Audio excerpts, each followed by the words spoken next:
नमस्कार विद्यार्थियों, कैसे स्कूल ऑनलाइन क्लास में आप सबका स्वागत है। आज हम ज्योग्राफी के पार्ट 4 विश्व की जनसंख्या संरचना के पार्ट 1 में हम विश्व की जनसंख्या संरचना का अध्ययन करेंगे। मैं आपको एक खुशखबरी दे दूं, जैसे आपको पता लग ही गया होगा कि 12वीं कला वर्ग का परिणाम घोषित हो चुका है। हमारे विद्यालय ने एक बार फिर सफलता के क्षेत्र में इतिहास रचा है, क्योंकि इस विद्यालय से प्रिया मालव कल्याणपुरा की रहने वाली है। उसने 93.60% बनाकर विद्यालय में प्रथम स्थान बनाया है। यहाँ तक की संभावना है कि ये परसेंट पूरे कोटा जिला में सबसे नंबर 1 पे है। तो मैं उस छात्रा को इस YouTube चैनल के माध्यम से बधाई देना चाहता हूँ और आपसे एक ही बात कहना चाहूँगा कि आप उससे प्रेरणा लें और अपनी मेहनत जारी रखें, ताकि आपको भी ऐसी ही सफलता प्राप्त हो। तो हम अपने टॉपिक को आगे बढ़ाते हैं। ये पार्ट 1 है, यानी पार्ट 4 का ये पार्ट 1 है। इससे पहले जो भी मैंने ज्योग्राफी में अध्याय 3 तक पढ़ाया था, उसमें पार्ट रेगुलर चलाए थे, यानी एक पार्ट से ही उसके 25 पार्ट तक मैंने अध्ययन 3 पार्ट तक करा दिया था। कोई भी विद्यार्थी के अगर उनमें से कोई पार्ट छूटा हुआ है तो स्कूल की ऑनलाइन क्लास में प्लेलिस्ट में जाकर, या फिर मेरे कुछ जो मेरे नाम से भी चैनल बना हुआ है गिरिराज नागर के नाम से, तो वहाँ पे भी आप इन वीडियो को देख सकते हैं। तो इनको देखने से पहले क्या करते हैं, बहुत से देखते हैं, अपने नोट्स उतारते हैं, लेकिन देखने से पहले वीडियो को लाइक और चैनल को सब्सक्राइब जरूर करें। ये एक बार करना है, मतलब सब्सक्राइब एक बार करना है, और जब भी कोई सा भी वीडियो देखो आप उनको लाइक करना नहीं भूलें। ये आपके लाइक और सब्सक्राइब ही हमारे मोटिवेशन का काम ये करते हैं। तो शुरुआत करते हैं विश्व की जनसंख्या संरचना। तो सबसे पहले तो हम इसका अर्थ समझते हैं जनसंख्या संरचना का। जनसंख्या मतलब जनसंख्या संरचना अर्थ, यहाँ लिखता हूं जनसंख्या संरचना का अर्थ। तो इसमें हम देखेंगे कि जनसंख्या संरचना किसे कहते हैं। देखो ध्यान से सुने, जनसंख्या संरचना का तात्पर्य है कोई भी क्षेत्र हो। अब क्षेत्र में कोई देश भी हो सकता है, कोई राज्य भी हो सकता है, यहाँ तक पूरा विश्व भी हम उसमें सम्मिलित कर सकते हैं। तो मैं यहाँ एक शब्द, कॉमन शब्द यूज करूंगा, किसी भी क्षेत्र, यानी कोई भी क्षेत्र है वहाँ की जनसंख्या। तो कोई भी क्षेत्र होता है, वहाँ की जनसंख्या को हम किस प्रकार से वर्गीकृत करते हैं। जैसे हमने आयु के आधार पर उसको वर्गीकृत कर लिया, फिर हमने लिंग के आधार पर उसको वर्गीकृत कर लिया, फिर हमने उसको साक्षरता के आधार पर वर्गीकृत कर लिया, व्यवसाय के आधार पर, निवास के आधार पर, ऐसे हम उस जनसंख्या का वर्गीकरण करते हैं। उसी को हम कहते हैं, क्या कहते हैं, जनसंख्या संरचना। क्या कहते हैं उसको, जनसंख्या संरचना। अर्थात मैं यहाँ लिखता हूँ, आपको समझ में आ जाएगा, किसी भी क्षेत्र की जनसंख्या को आयु लिंग, साक्षरता, व्यवसाय व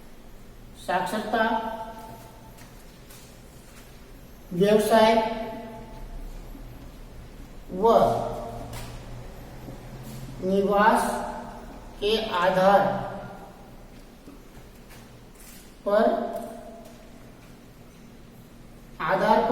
वर्गीकृत करना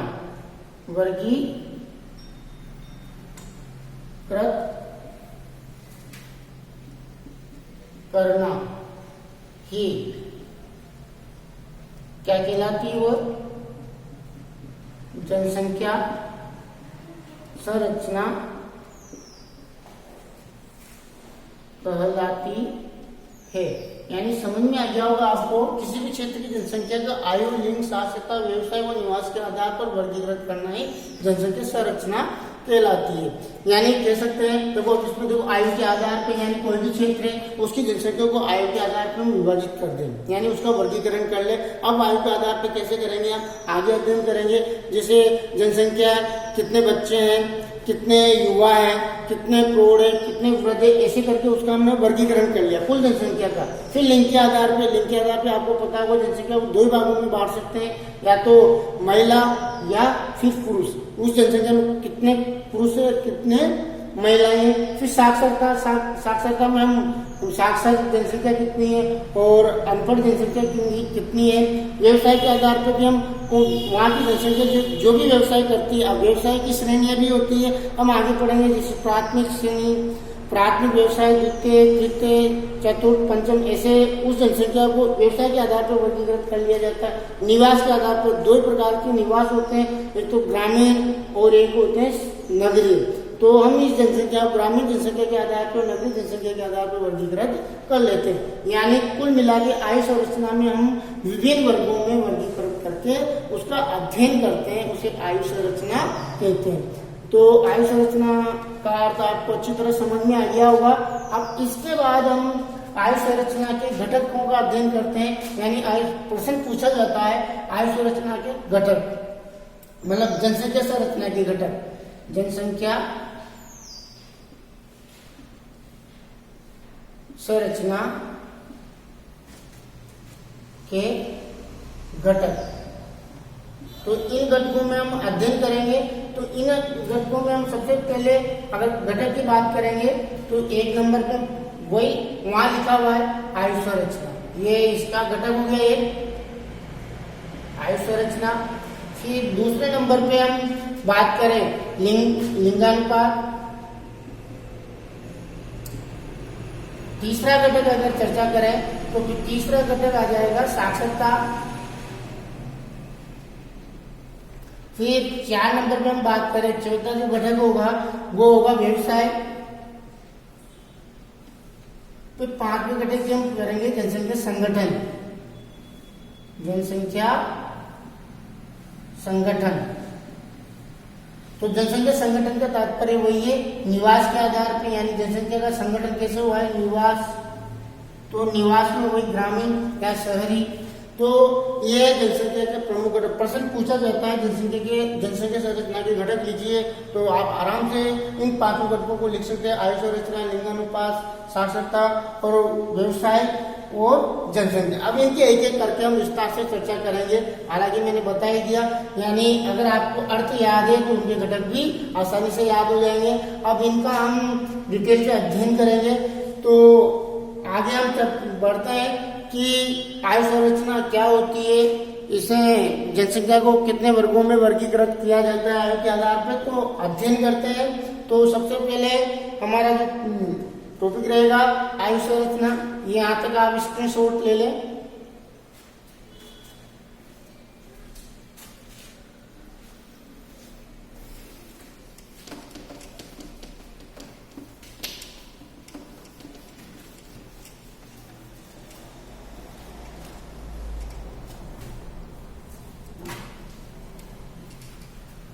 तो आयु संरचना,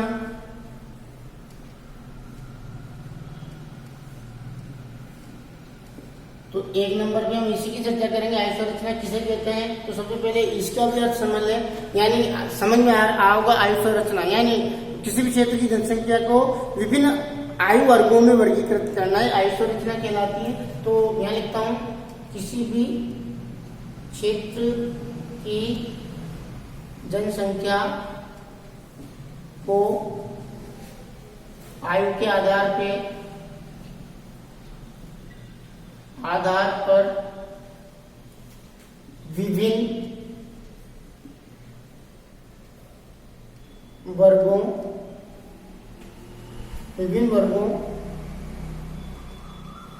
वर्गों में वर्गीकृत करना, विभिन्न वर्गों में वर्गीकृत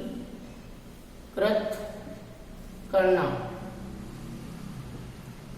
यहां से वर्गीकृत करना।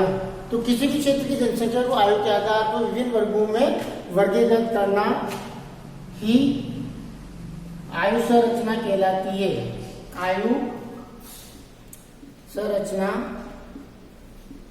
कहलाती है। तो आयु संरचना आयु के आधार पर विभिन्न आयु के आधार पर जनसंख्या विभिन्न वर्गों में बांट लिया जाता है, तो उसको आयु संरचना कहते हैं। तो आयु संरचना को कितनी आयु में बांटा जाता है, इसे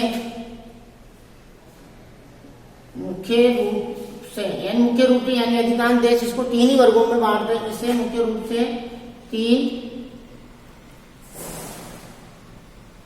वर्गों में बांटा जाता है। ठीक है, तो आयु संरचना के वर्ग कौन कौन से होते हैं यहाँ बताऊं। सबसे पहले तो जो यहाँ से देख लेते हैं, 3 वर्गों में इसको हम वर्गीकृत कर लेते हैं। पहला तो बाल या फिर इसको युवा वर्ग। फिर दूसरे नंबर पे प्रौढ़ वर्ग। फिर तीसरे नंबर पे हम देखें वृद्ध वर्ग। तो हम आयु संरचना के आधार पर किसी भी क्षेत्र की जनसंख्या को 3 वर्गों में बांट सकते हैं, यानी इन 3 वर्गों को बांटने को हम आयु संरचना कहते हैं। तो अब बाल या युवा वर्ग को हम चर्चा कर लेते हैं। तो इसमें कौन सी जनसंख्या रखेंगे, इसमें हम 0 से 14 वर्ष तक की जनसंख्या को रखते हैं, यानी उस क्षेत्र में रहने वाले 0 से 14 वर्ष, यानी बाल वर्ग जो होता है वह किस वर्ग में आएगा, बाल या युवा वर्ग में आएगा।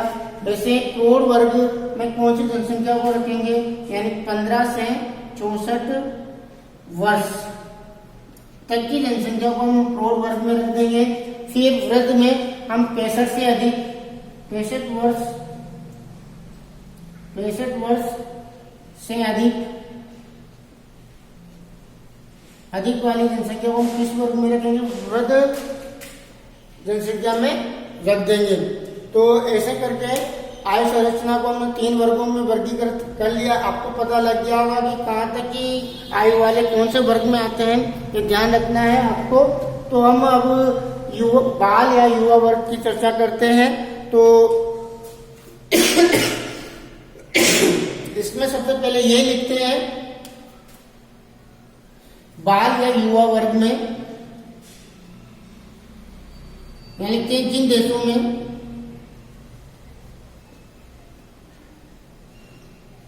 जन्म दर उच्च होती है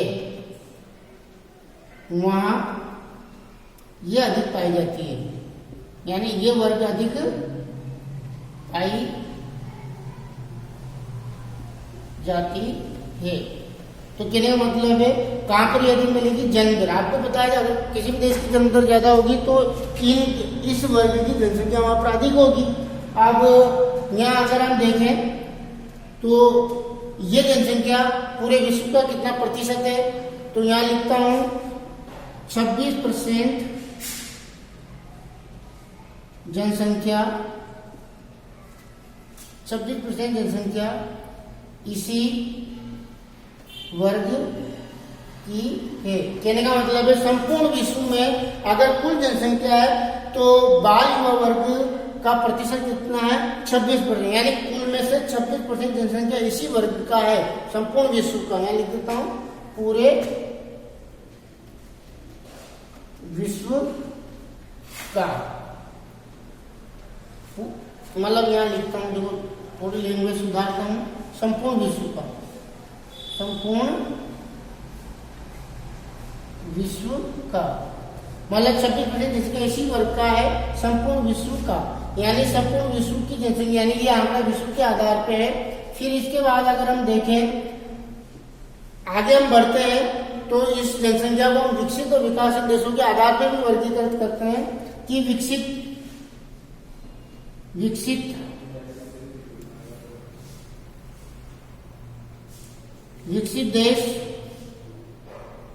देशों में 18% व विकासशील देशों में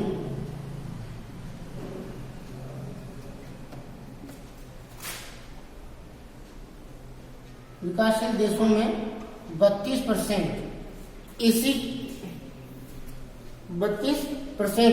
पाया जाता है। यानी कहने का मतलब है विकसित देशों में ये 18% है और विकासशील देशों में इस जनसंख्या कितना परसेंट है, 32% है। तो हमें एक तुलना करें तो कहा जा सकता है कि ये वर्ग विकसित देशों की अपेक्षा कहाँ पर पाया जाता है? विकासशील देशों में अधिक पाया जाता है। फिर इसके बाद अगर हम एक और यहाँ जोड़ सकते हैं कि ये वर्ग आश्रित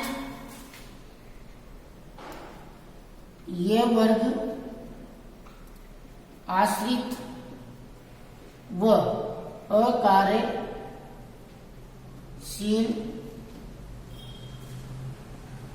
जनसंख्या को अंकित करता है।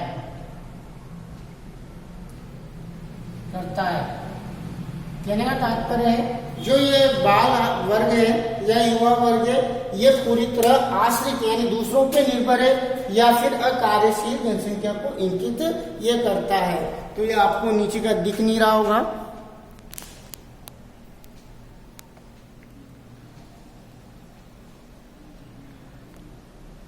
उतार ले इसको।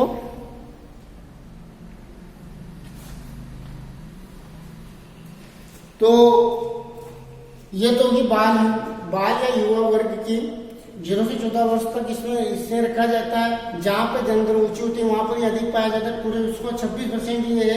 और विकसित और विकासशील देशों में देखें तो विकसित देशों में 18% और विकासशील देशों में कितना परसेंट पाया जाता है?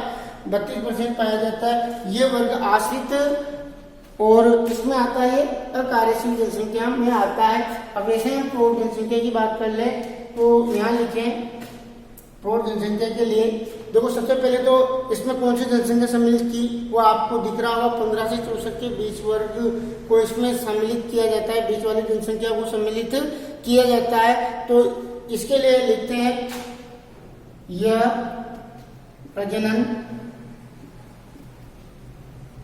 प्रजननशील व आर्थिक दृष्टि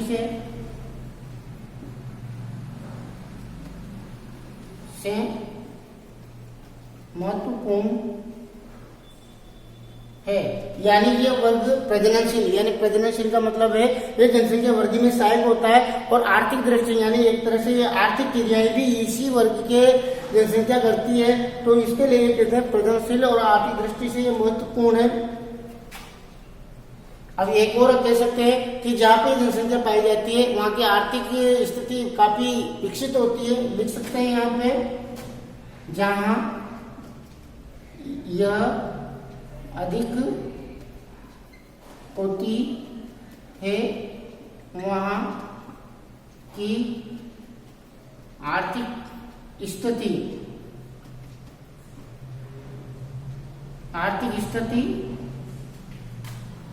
अच्छी रहती है। तो ये लिख ली। अभी संपूर्ण विश्व की कितनी है? इस संपूर्ण विश्व की 66% है। यह विश्व की 66% है। यानी सबसे ज्यादा यही है कि विश्व में सबसे ज्यादा यही पाई जाती है। और सबसे आगे देखें तो कहां पर मिलेगी ये वर्ग सबसे ज्यादा कहां पर मिलेगा? तो ये सबसे ज्यादा वर्ग अफ्रीका महाद्वीप में मिलेगा। अफ्रीका में अधिक पाई जाती है। अफ्रीका में अधिक पाई जाती है। यानी सबसे ज्यादा इस वर्ग की जनसंख्या कहां पर निवास करती है? अफ्रीका में सबसे ज्यादा निवास करती है। फिर हम आ जाए किस पे? वृद्ध वर्ग पे। इसमें कौन सी जनसंख्या को सम्मिलित किया है? 65 से अधिक। तो इसके लिए भी हम लिख सकते हैं, क्या लिख सकते हैं? ये वर्ग आश्रित और कार्यशील जनसंख्या है क्योंकि ये भी यही है। तो इसके लिए हम लिखेंगे आश्रित व अकार्यशील। तो ये किस जनसंख्या को इंगित करेगा? ये भी आश्रित है क्योंकि जो वर्ग होते हैं वह पूरी तरह दूसरों पे आश्रित हो जाते हैं। कहने का मतलब है ये बाल युवा वर्ग और वृद्ध वर्ग ये प्रौढ़ों पे ही आश्रित होते हैं, इसलिए इनको आश्रित वर्ग व अकार्यशील कहते हैं। इनके लिए एक चीज और हम यहाँ जोड़ सकते हैं, ये कार्यशील, ये दोनों तो अकार्य है और ये जो प्रौढ़ है कार्यशील जनसंख्या को अंकित करता है।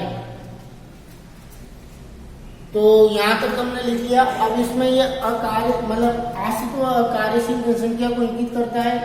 और अरे ये कितने संपूर्ण विश्व के 8% है, संपूर्ण विश्व के 8% है ये। फिर अगर देखें सबसे अधिक ये कहाँ पर पाया जाएगा, सबसे ज्यादा अगर ये देखा जाए तो यूरोप में, और देश की बात करें, कोई देश की बात करें तो जापान में, यानी सबसे ज्यादा वृद्धि कहाँ पर है, यूरोप में। और देश की बात करें, ये तो देश है जापान, तो ये है महाद्वीप। तो महाद्वीप की चर्चा करें तो सबसे ज्यादा वृद्धि कहाँ पर मिलेंगे, यूरोप में। और सबसे कम मतलब सबसे अधिक अगर देश की बात करें तो कहाँ पर मिलेंगे, जापान में। तो ये हमने आयु संरचना के आधार पर यहाँ सबको मतलब अध्ययन कर लिया है। तो नेक्स्ट वीडियो में फिर मिलेंगे, फिर हम इसके दूसरे घटक की चर्चा करेंगे, लिंगानुपात की। तब तक धन्यवाद। ये देख लो आप नीचे, अगर पूरा नहीं दिख रहा हो तो इसको देख लें, स्क्रीनशॉट ले लें।